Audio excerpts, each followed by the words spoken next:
On the day of my son's preschool graduation, the principal stood in front of all the parents and praised my wife's ex-boyfriend for being an amazing father.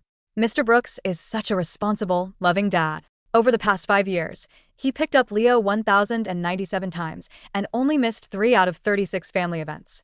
My wife, Chloe, smiled and chimed in. He really worked harder than me to make sure our boy grew up safe and happy. I froze. Chloe had always told me that Julian Brooks was just a family friend who occasionally helped out when we were busy. But in the graduation memory book, Julian appeared in 462 out of the 487 photos. For 5 years, I worked late every single night and handed every penny of my paycheck over to Chloe. I did it because I felt guilty for not spending enough time with her and Leo. In that exact moment, the truth slapped me in the face. This family had never lacked a father.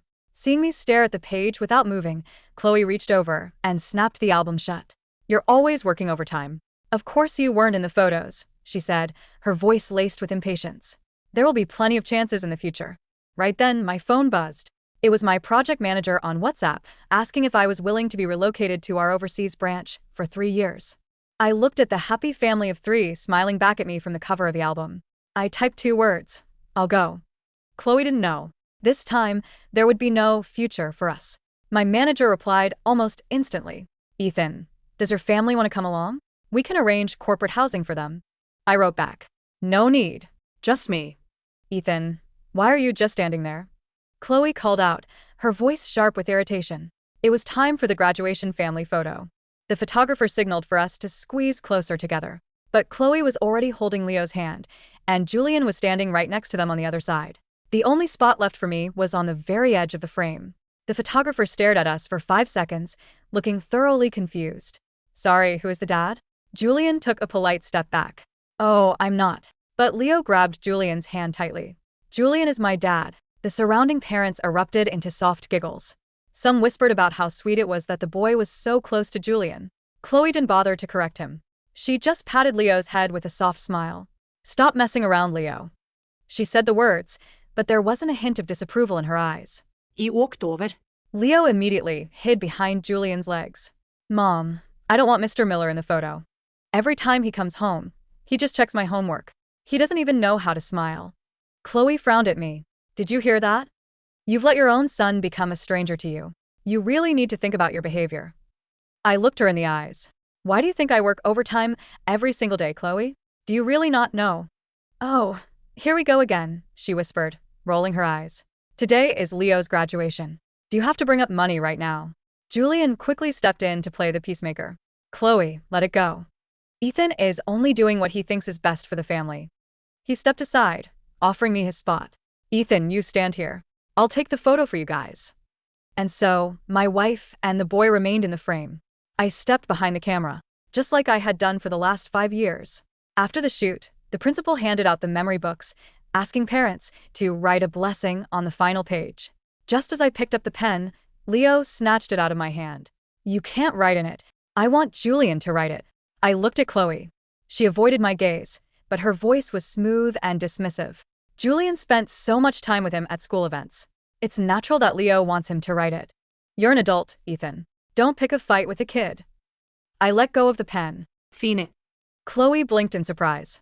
She probably didn't expect me to give up so easily. Julian took the pen and wrote in the book, "May you grow up strong and happy, Leo. Daddy will always love you." No one in the room seemed to think the word daddy was out of place. I lower my head and open the relocation contract on my phone. Duration, 3 years. Departure date, 7 days from now. I digitally sign my name. After the ceremony, Chloe suggested we all grab dinner. I assumed all included me, but when we arrived at the restaurant, I realized she had only booked a table for 3. The host had to drag an extra chair and squeeze it into the cramped aisle. Chloe glanced at me.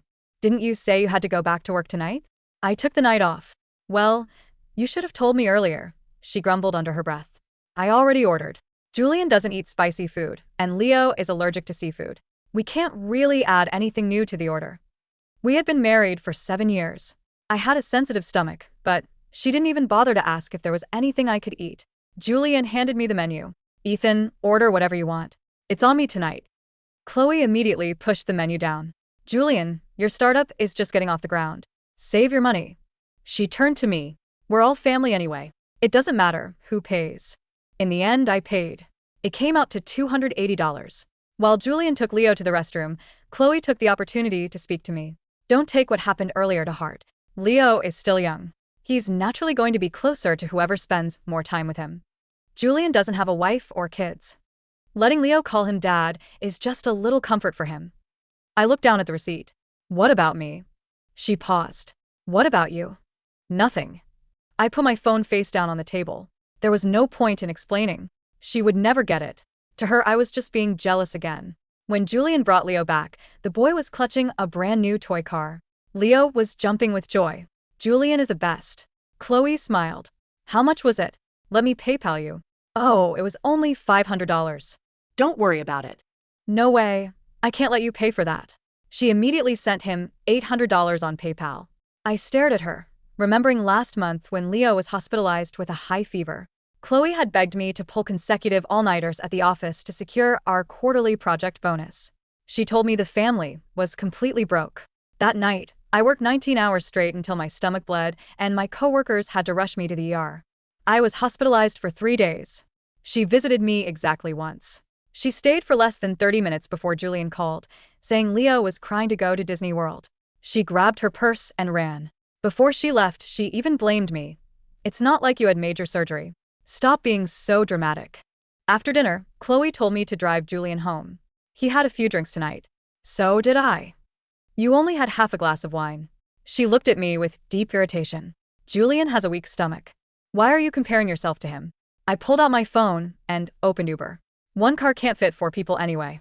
You guys go ahead. Chloe looked at me like I was throwing a childish tantrum. Ethan, what is wrong with you today?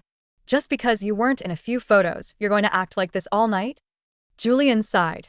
Forget it. I'll just call a cab. Leo immediately wrapped his arms around Julian's leg. No. I want to go with Julian. Chloe rushed over to soothe the boy. Nobody cared about me. My phone buzzed with an email from HR asking me to fill out my emergency contact info for the relocation. I stared at the emergency contact box for a long time. In the past, I always wrote Chloe's name. But on the day of my endoscopy, the hospital had called her 11 times. She hadn't picked up once. I deleted her name. I typed in my coworker, Zach. I hesitated for a second before clicking submit. The next day, Chloe texted me to pick up the graduation albums from the photo studio. The receptionist checked the order and brought out 3 massive boxes. Mrs. Miller ordered 5 family albums, 2 large canvas prints, and 100 individual prints. The total is $2,200. You just need to settle the remaining balance of $1,800. The sample photos were laid out on the counter. Chloe, Julian, and Leo were all wearing matching white shirts. The 3 of them were holding hands on the beach, hugging on the grass, and kissing the boys' cheeks. If I didn't know the truth, I would have thought they were the perfect family. I asked the receptionist, "When were these taken?" "Last month," she said, flipping through her records. They spent 2 full days shooting. Mr. Brooks was incredibly cooperative. Last month, Chloe had told me Leo had a highly contagious flu. She made me stay at a cheap motel so I wouldn't bring the virus back to the office. I lived in that motel for 9 days. Every evening, I drove by the house just to leave fresh fruit, groceries, and medicine on the porch. As it turned out, they weren't sick at all. They just didn't want me in their family photos. The receptionist pulled up the digital gallery. Out of 2,641 photos, Julian appeared in 1,093 of them. I was in exactly 7. 5 of them were just my blurry reflection in a mirror. 1 was of me carrying a heavy refrigerator during our move. The last one was a shot of me crouching down in the rain, changing a flat tire on Julian's car. The receptionist noticed my pale face and asked quietly, "Sir, are you still paying?" No. "Tell the person who placed the order to pay for it." Less than 3 minutes after I walked out of the studio, Chloe called. "Ethan, what the hell is your problem? The albums are Leo's graduation gift. You can't even spare a little money for your own son. You placed the order, Chloe, but you're his dad." The moment the words left her mouth, the line went dead silent.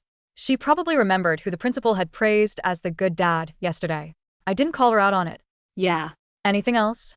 Her voice softened slightly. "Come home early tonight. I made beef stew. Let's talk." For 7 years, every time she needed me to pay for something or clean up Julian's mess, she would make beef stew. When I got home that night, the table was set with beef stew covered in cilantro. She always remembered that Julian loved cilantro.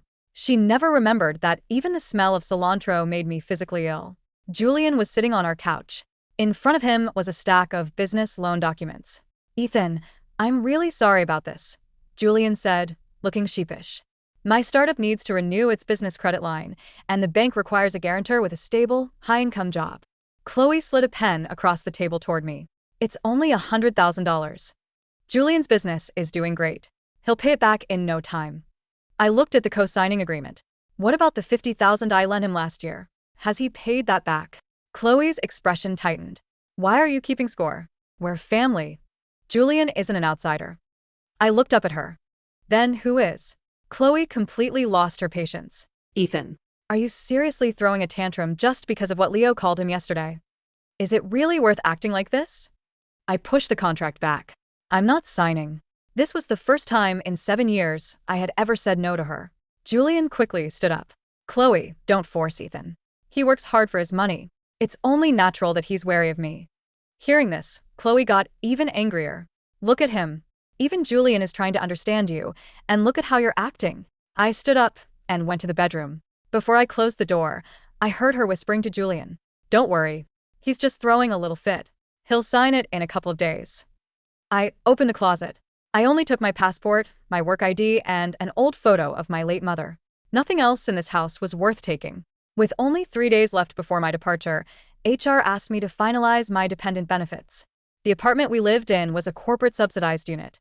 Since I was going overseas, my family either had to take over the lease at the full market rate within 30 days or vacate the property. Leo's premium private health insurance, his preschool tuition subsidy, and Chloe's parent health coverage were all tied to my corporate benefits account. The HR rep asked, "Do you want to keep these active for your dependents?" I remembered when Chloe's father Robert had heart surgery, and I paid $40,000 out of pocket. When he was discharged, her parents held Julian's hand and cried. "Julian is such a good boy. He's been running around helping us. He's better than a real son." In reality, Julian had only stopped by once to drop off a basket of apples. I was the one who handled the admission paperwork, booked the top specialists, and paid the bills. "Cancel all of them," I said. The HR rep looked surprised. "Even for your wife and son?" Yes. "Follow standard procedure." When I left the office, Chloe sent me a flurry of messages on Snapchat. "Don't work late tonight. Leo wants you to make those garlic parmesan chicken wings he likes. By the way, I left Julian's loan paperwork on your desk."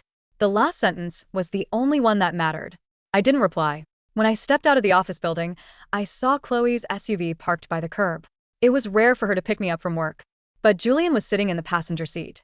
Leo was in the back, waving at me through the window. "Hey, Mr. Miller, get in." A flash of embarrassment crossed Chloe's face. The kid just can't change his habits overnight. Don't give him a hard time. I opened the back door. The back seat was piled high with Julian's suitcases. Chloe quickly explained, "Julian's landlord suddenly decided to sell the house. I told him he could stay with us for a few months, since her home office is usually empty anyway." That home office was where I slept every night after working until 2 a.m., so I wouldn't wake her and the kid. And now, she was giving that away too. "Sure," I said. I shut the car door. "I'll go back to the office and pack my things." She let out a massive sigh of relief. "I knew you wouldn't be petty about this." "Oh, by the way, we changed our graduation trip. We're going to Hawaii instead of the lake house. Julian is a great swimmer, so he can watch Leo. You've been so busy with work anyway, so you don't have to come." I looked at them. "When are you leaving?" "The day after tomorrow." The day after tomorrow was also the day I was leaving for the airport. Chloe paused, as if remembering something else. "Can you transfer me $3,000 for the trip? Things are a bit tight this month." Julian made a half-hearted attempt to stop her. "No, Chloe, let me pay for it." Chloe immediately snapped back. "Your company needs every dollar right now. Ethan makes a great salary. $3,000 is nothing to him." I nodded slowly. "Got it."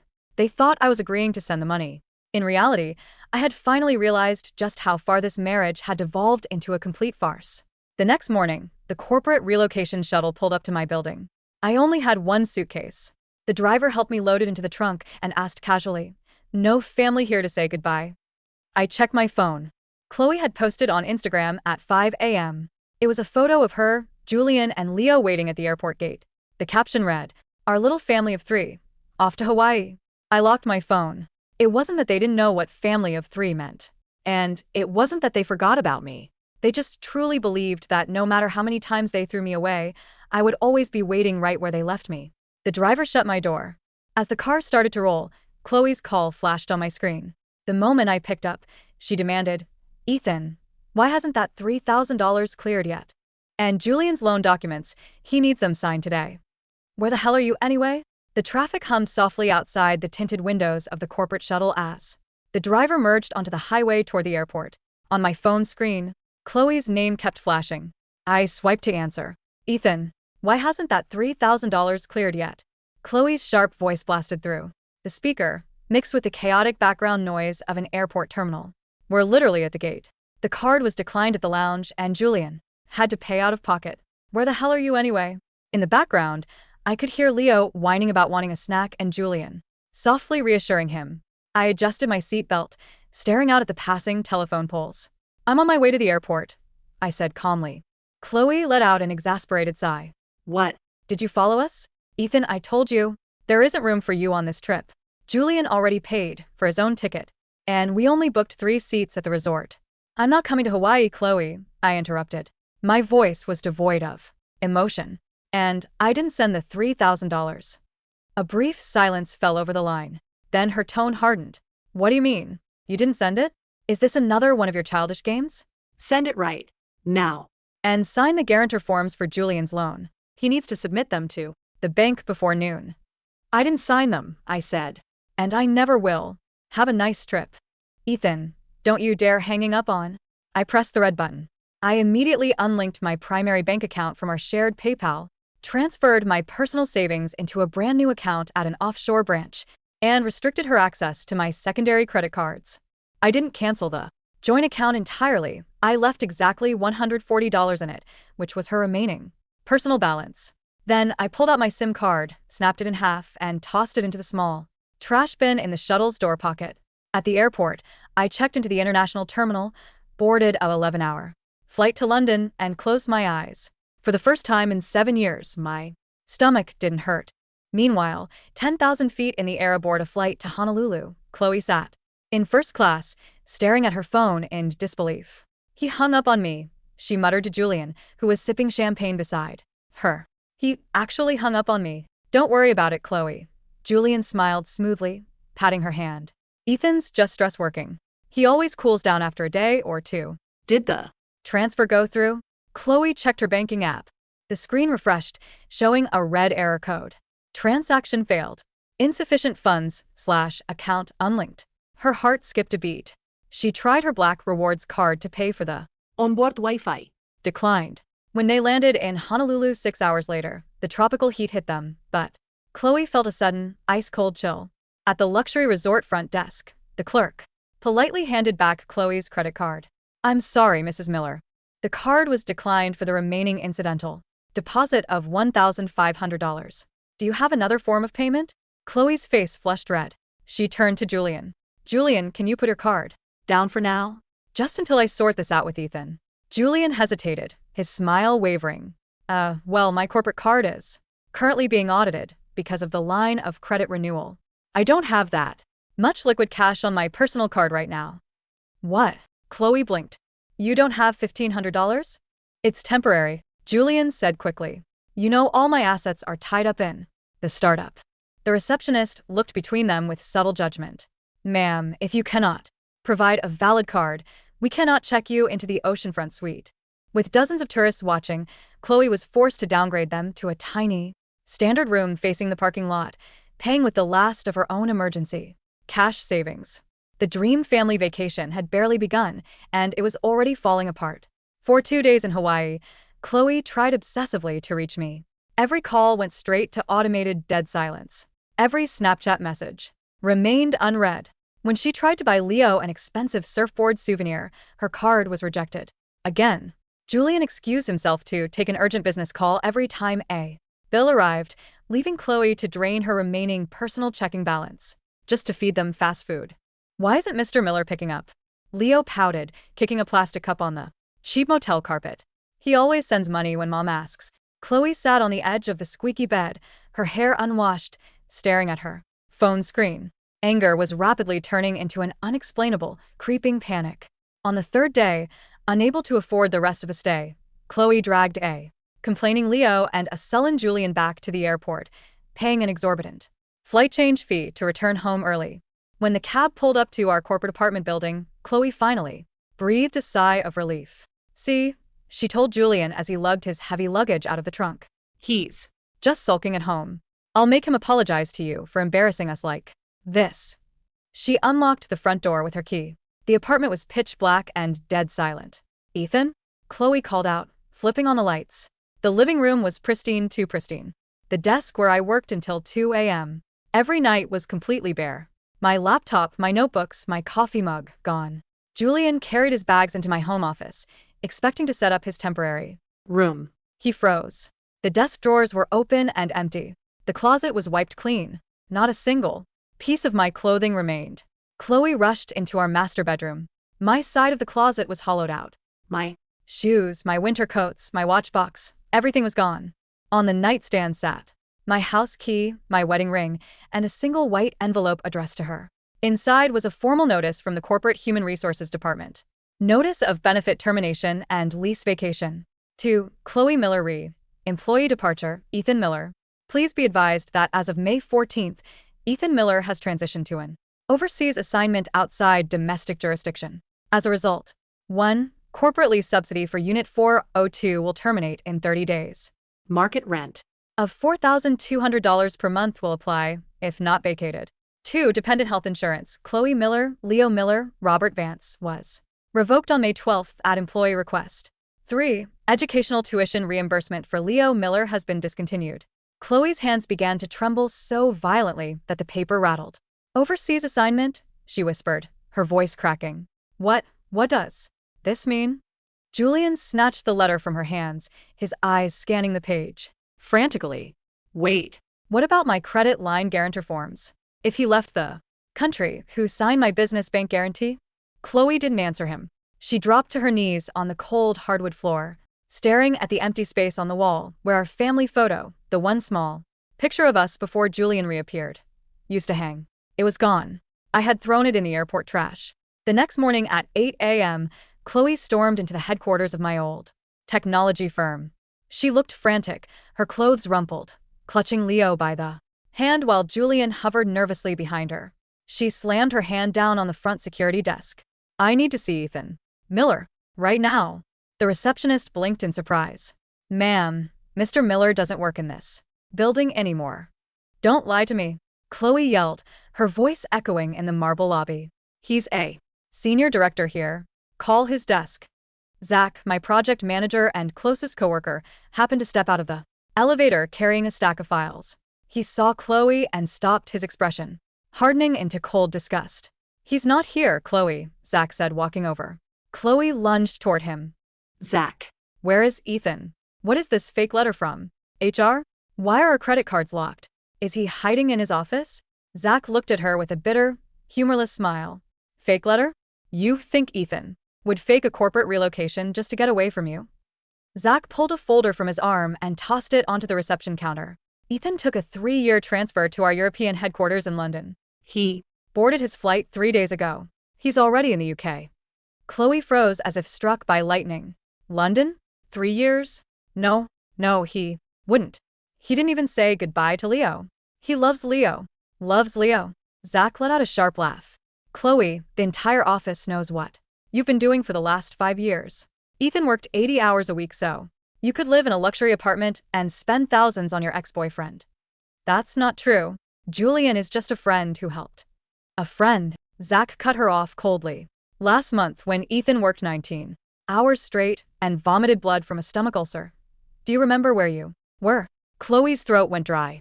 "He was lying in the ER hooked up to N4, Zach continued, leaning in close. "I was the one sitting in the hospital chair beside him, Chloe." Not you. You "Were at Disney World with him." Zach pointed a finger directly at Julian's chest. "Ethan almost died that night. And when the nurse called you, you didn't even answer." The surrounding staff and security guards turned to stare at Chloe and Julian. Julian took a subconscious step back, averting his eyes. "Ethan asked me to be his emergency contact that night," Zach said quietly. He "Told me he didn't have a family anymore. He signed his transfer papers right there in the hospital bed." Chloe felt the floor beneath her sway. He had a stomach bleed? You didn't know, did you? Zach scoffed. Of course you didn't. You were too busy picking out matching white shirts for your ex-boyfriend to wear in your son's graduation album. Zach picked up his files and turned to leave. Wait. Chloe chased after him, grabbing his sleeve. Give me his new number. Give me his email in London. He can't just cancel my father's health insurance. My dad has a heart condition. He needs his medication. Zach pulled his arm free, with pure contempt. Ethan isn't your personal ATM anymore, Chloe. Figure it out yourself. Within 48 hours, the full weight of reality crashed down on Chloe's head like an avalanche. First came the private preschool. Without the corporate subsidy I provided, the monthly tuition jumped to $2,500. The school administrator politely informed Chloe that if the outstanding balance wasn't paid by Friday, Leo would be disenrolled. Then came the medical clinic. Chloe's father went to pick up his monthly heart medicine, only to be told that his premium coverage had been canceled. The out-of-pocket cost was $3,800. Panicked, Chloe's father called her, screaming in rage. Where is Ethan? Why? Hasn't he paid for my medication? Call your husband right now. I can't reach him, Dad. Chloe sobbed into the phone. What do you mean you can't reach him? Did you fight with him again over Julian? Her father roared. I told you to keep that useless leech away from our family. Ethan paid for my heart surgery.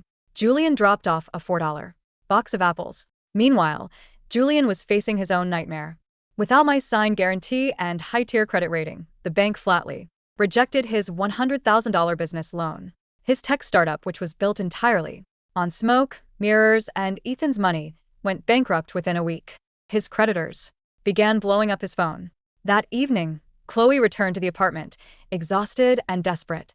She found Julian standing in the hallway, packing his 3 large suitcases. Chloe stood in the doorway, staring at him. What are you doing?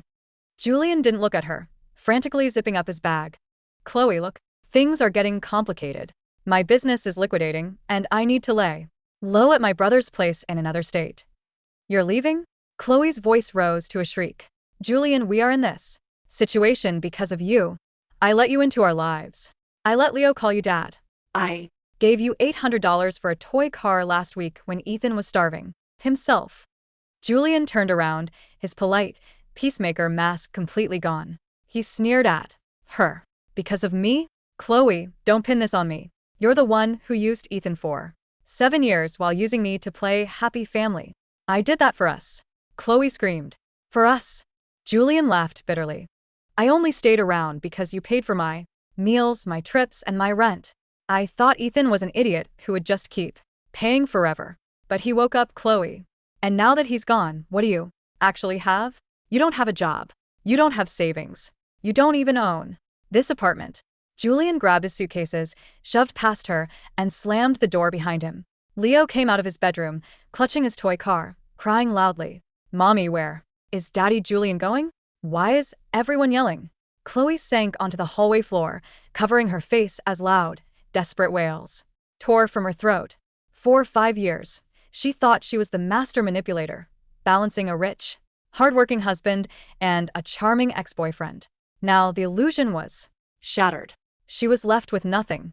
6 months later, London, United Kingdom. The rain washed softly against the floor-to-ceiling windows of my new penthouse apartment overlooking the River Thames.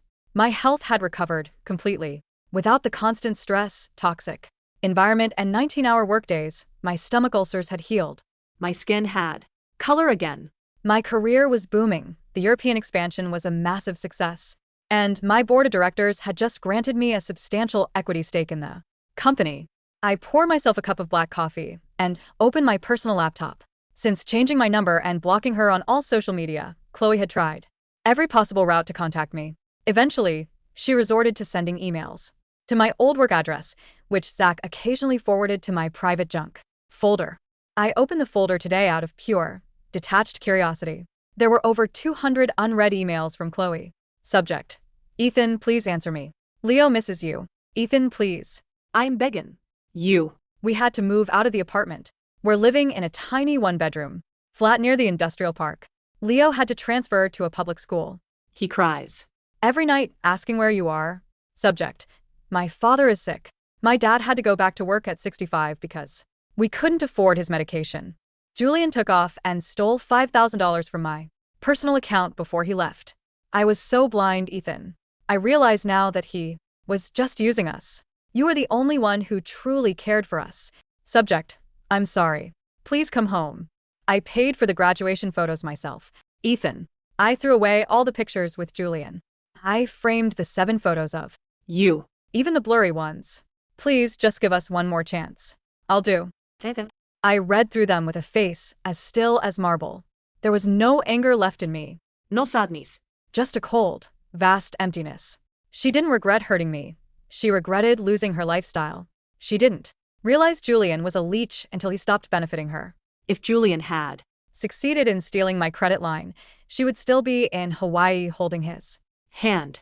I clicked on an attachment in her latest email. It was a video file. I clicked play. In the video, 6-year-old Leo sat on a worn-out sofa in a dark, cramped room. He looked thinner, his bright clothes replaced by faded hand-me-downs. Mr. Miller? Leo sobbed into the camera, clutching a dirty toy car. I'm Sorry I took your pen at graduation. I'm sorry, I didn't let you be in the picture. Mommy said you're my real dad. Please come home. I don't want Mr. Brooks anymore. I want you. I watched the video to the end. 5 years ago, when I tried to hug him, he pushed me away and hid behind Julian.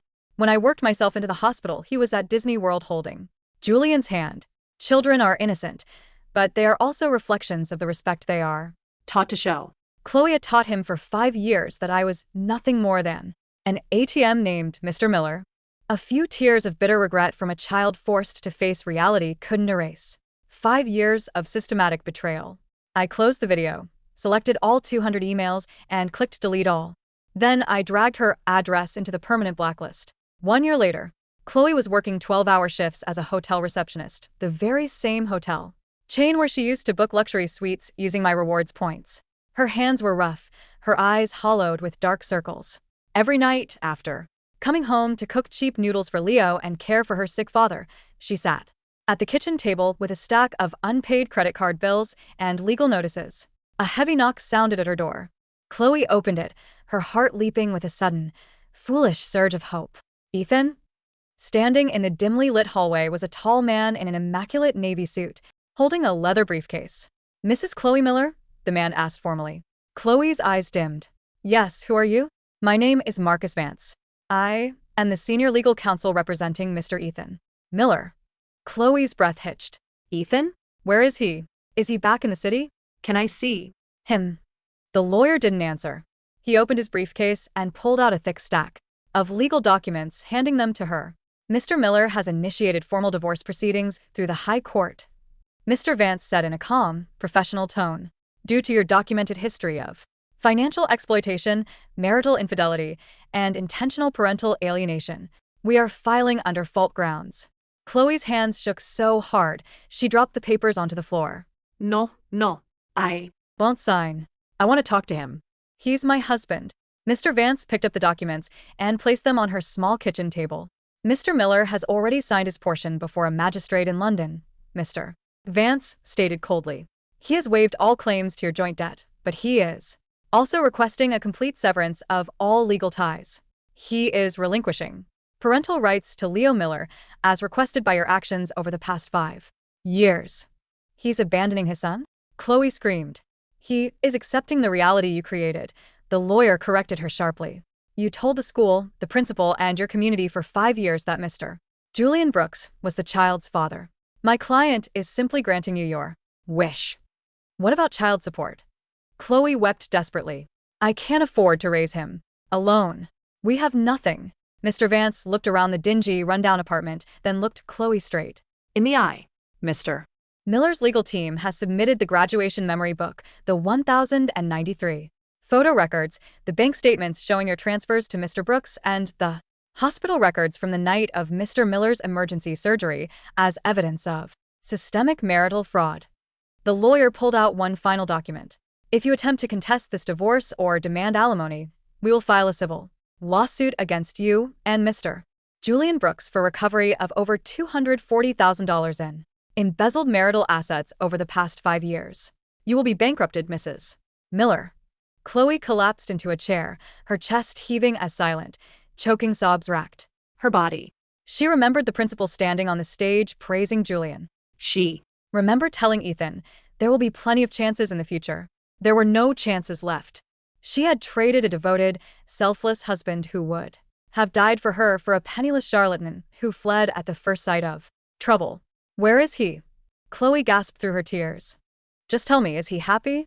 Mr. Vance closed his briefcase with a crisp snap. Mr. Miller is doing exceptionally well, the lawyer said quietly. His life is finally peaceful. 3 years later, London. The spring afternoon sun poured over the manicured lawn of a private estate in Surrey. A quiet breeze rustled through the oak trees. I stood on the terrace, watching a young woman with a warm, bright smile set down a tray of tea and fresh pastries. On the wooden table, her name was Clara. She was a pediatric surgeon at the local hospital, kind, independent, and grounded.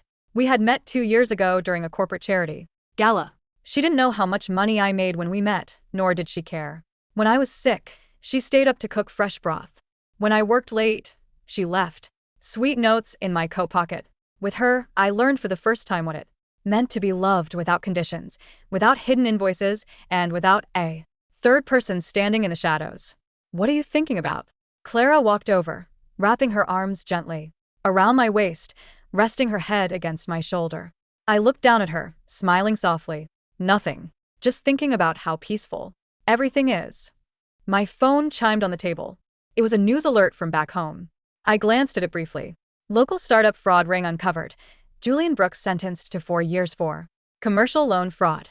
Below the article was a small, blurry mugshot of Julian, looking hollow-cheeked and aged.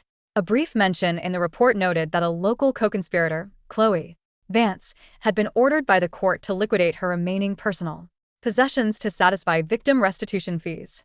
I locked the phone screen. The names felt like distant ghosts from a life lived by someone else a long time ago. I remembered sitting in the back seat of that shuttle 4 years ago, staring at a photo of a happy family of 3 at the airport, waiting for a future that was built on a lie. I had given them 5 years of my life, my health, and my youth. But in return, I bought my freedom. Clara handed me a hot cup of tea, her eyes sparkling in the sunlight. The driver is ready. Are we still going to the coast for the weekend? I took the cup, wrapped my arm around her shoulder, and kissed her forehead. Yes, I said, turning my back on the phone, the past and the ghosts forever. Let's go.